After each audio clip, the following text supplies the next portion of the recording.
Good evening, everybody. My name's Shona Haddle. I'm the Strategic Economic Investment Lead at Scottish Borders Council. I've been working here for just about nearly a year now, and my role is predominantly to look after the growth deals for the council. So that's the City deal and Borderlands growth deal, to make sure that the projects are delivered. Also levelling up. We've been looking at different levelling up packages over the last year as well, last year or two. And also I'm responsible for the investment team that cover a few different funds that we administer as well. So it's nice to meet everybody, and I've just recently started getting involved in place planning. So hopefully I'll get to meet a few more of you going forward in the very near future. And I'll touch on place planning again in a wee minute. The first thing we were going to talk about is about the expression of interest process that we have available to all the different groups. The expression of interest process was started to try to help to facilitate the process for applying for funding. There's lots of different funds that the council administer, and we were finding that some groups were finding it quite challenging. They were applying for a certain particular fund, and it was maybe wasn't just quite the right one, and there was a lot of to and fro to try and work with the groups to perhaps find one that was more suitable. So it was decided just before I came that if there was one access point for those applications, that then council officers could review the applications against all the different criteria for all the different funds that we had available, and try and take some of that work out for the groups. If what happens is when one comes in, if we see that it fits neatly within one type of fund, it gets allocated to a certain officer. They then work with that community group to work up their application to make sure that it fits all the criteria for that specific fund.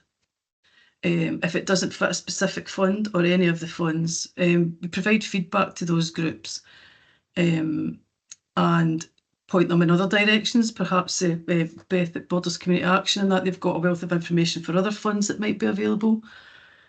We also meet fortnightly with other partners. So we have colleagues from South of Scotland Enterprise and the National Lottery, who also review all the applications to see whether they fit within any of their criteria. So we've got a good network there of people that are involved in reviewing all the applications.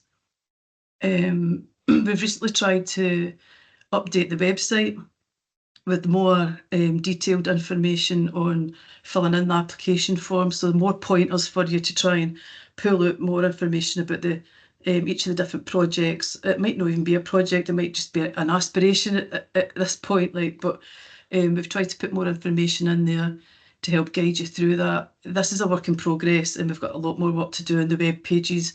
We want to be able to signpost you to all the information that you need regarding the different funds that are available.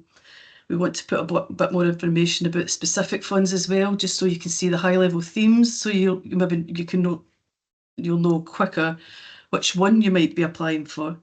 But we would still encourage you to go through the EOI process, because then that allows us to review it across all the different funds, because there might be other match funding opportunities there for you as well. Okay. So some of the potential funds that we've got available within my team, we've got the community-led local development plan. So this came after LEADER, so previous EU funding. So it's a Scottish Government fund ran from the Agriculture and Rural Economy Department. We support the administration of the CLLD fund, but it's actually the local action group that delivers that. So we look here for applications up to £20,000, which cover themes this year of net zero, poverty alleviation, social inclusion. And also this year they've also added small business grants of up to £5,000.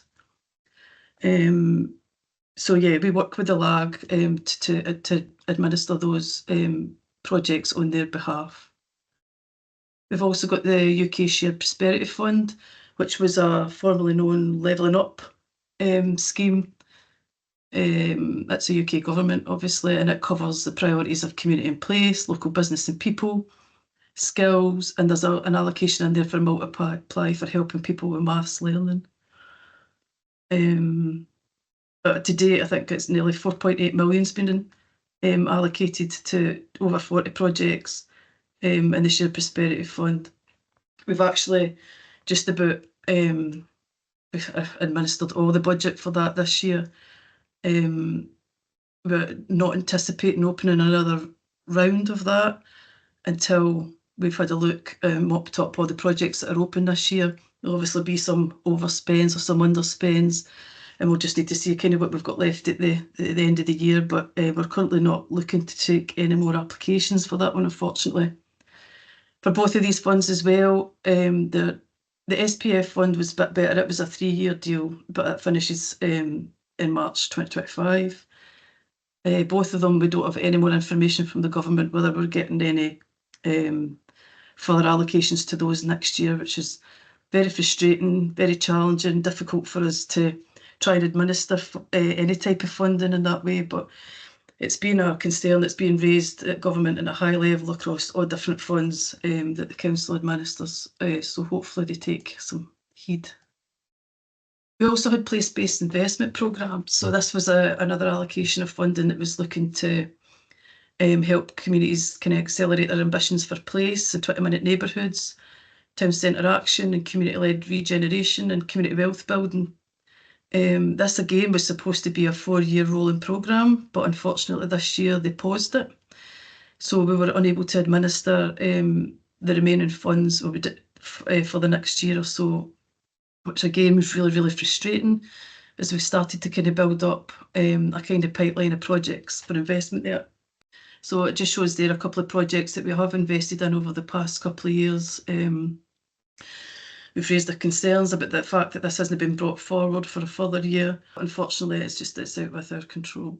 The Borderlands Growth Deal Place programme, so it was something that you might be more familiar with. So this is a level of investment for 4 priority towns.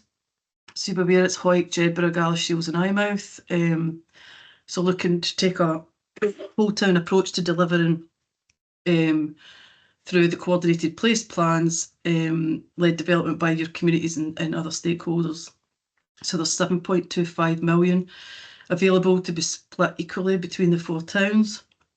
And you can see there the different types of investment that they're looking at. So as I say, I've just recently got involved in the place planning. Place planning is a cross-service delivery. We work with planning and Deborah's team, communities with Gillian's team, and my team in economic development. It's just recently been handed over from our transformation service. So Naomi Sweeney, our colleague, had picked this up initially. She'll be transferring it over to us to try and put in a kind of business as usual process for delivering place plans and placemaking in general. So we've got a wee bit of work to do. So please bear with us, but I've picked up a lot of the points that you've been sharing today, and they're all things that is already on our radar about the communication that's available. There's lots of different people going to different meetings, but not necessarily the right people to get you the right answers. So we're looking at how we can work smarter to have a more streamlined communication plan to ensure that we're sharing information equally, that everybody's getting the right type of information, and then that you can transfer that back to your other community groups and your town teams. We're working as well to bring departments together. So bringing all the services together at one time, like they were done in Eyemouth recently, led by a director. We've got lots of services involved. We visited, well, I think it was a Teams meeting. So the right people were in the room at that time for everybody to raise questions. So we're looking at trying to get a director for each area to lead these to kind of working groups, to get them to engage with you at regular milestones so that you've got access to questions. I mean, we don't want people developing place plans, for instance, if you wanted a bypass roundabout Peebles or something, when that's well, you want to know early doors that that's something that's maybe not possible because there's planning restrictions, or there's not enough land available, or there's flooding or whatever. So we want to be able to make sure that the right people are there from the start. It's a wee bit late for some people maybe, but just to try and kind of backtrack on that and get the right people in the room for you. So just please bear with us over the next month or two till we get our team together. And as was mentioned earlier, we are really thin on the ground. I don't know that we'll have any access to additional resources, so we'll just need to look at how we can work better and smarter together to make sure we're there to support you with your place planning. I'll hand you over to Gillian. So my name's Gillian Jardine. I'm a community coordinator with the Communities in Partnership team. I know some of you on the call, but it's nice to meet those that I haven't worked with yet. Some of you will probably know my colleagues, Kenny Harrow and the community engagement officers, who are, you know, out and about doing face-to-face engagement work in each of the 5 localities, and Claire Molster as well as part of our team. So we work alongside economic development. Economic development are responsible for external funding, and that tends to be the larger grants that are available. Our team is focused on working with communities around developing community activity and community planning, and our grants tend to be small community grants that can just help some kind of grassroots projects or smaller projects to get up and running. Most of you will likely have heard of the Neighbourhood Support Fund before. So this is a council grant that we have. We are allocated just over 270,000 each year. That's divided amongst the 5 localities, and it's divided by population. So there's a different amount available in each of the 5 areas, and they are administered by officers. They are assessed by a community panel, and then they are taken to area partnership meetings, which are public, for consideration and a final decision. And so the Neighbourhood Support Fund is intended to support community activities. Each of the 5 areas, the community assessment panels have set the criteria for the fund, so they're slightly different in each area, but they generally have that ambition of support in local projects. You know, it could be an arts group, it could be a youth group, a sports club, anything that is just about that kind of community activity. And so depending on the locality, they decide how many funding rounds there will be in the financial year. We're just coming up to a round of area partnership meetings. So in all 5 areas, they have already or are in the process of assessing funding applications that have been made. The next round will be coming up around November, December time, but we've got a QR code there in the slide that you can scan to go online just to look at what the funding submission dates are for each of the 5 areas, and we've got them up for the year. Other funds that we support, so we have a community benefit wish list. So we work with our procurement team with the ambition of trying to secure community benefits through the contracts that council issues. So there's an obligation on those businesses and companies who receive contracts from the council to provide some kind of community benefit. That can either be through materials and equipment, it might be labour, and it might be financial donation. In my experience, it tends to be the kind of equipment and materials that can be a little bit easier to source through community benefits. So we have we've had a number of community groups who, have been maybe doing some repairs or maintenance work to buildings and outdoor spaces that they have, and they've maybe been able to access some materials through companies that are doing construction contracts for the council. We might can help with printing or that type of thing. So the process for that is if somebody speaks with our community engagement officer about something they're looking for, we'll put that on the register. our procurement team then deals with that ask, and they will look to see if there is a contract in that locality that could support that ask. So it's a little bit hit and miss as to whether a group would be successful or not, but it's another avenue to explore for some of those smaller needs that you might have in your community. I think most people will be aware of Common Good, so that looks different in different areas. Council supports that, but it is councillors who take the decision on Common Good. It might be that localities have Common Good in the shape of land, sometimes it's buildings and sometimes it's movable items. So some areas benefit from there being a Common Good funding pot in their area. Jed, I think, has the largest pot in the borders, but it differs from area to area. But again, that is another option to explore for financial support in the projects that you're looking to take forward. Democratic Services in the council, they help administer that fund.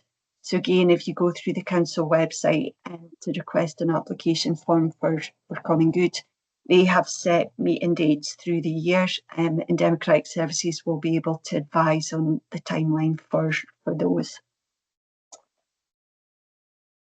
The other kind of small pot that we have is Community Welfare Trust.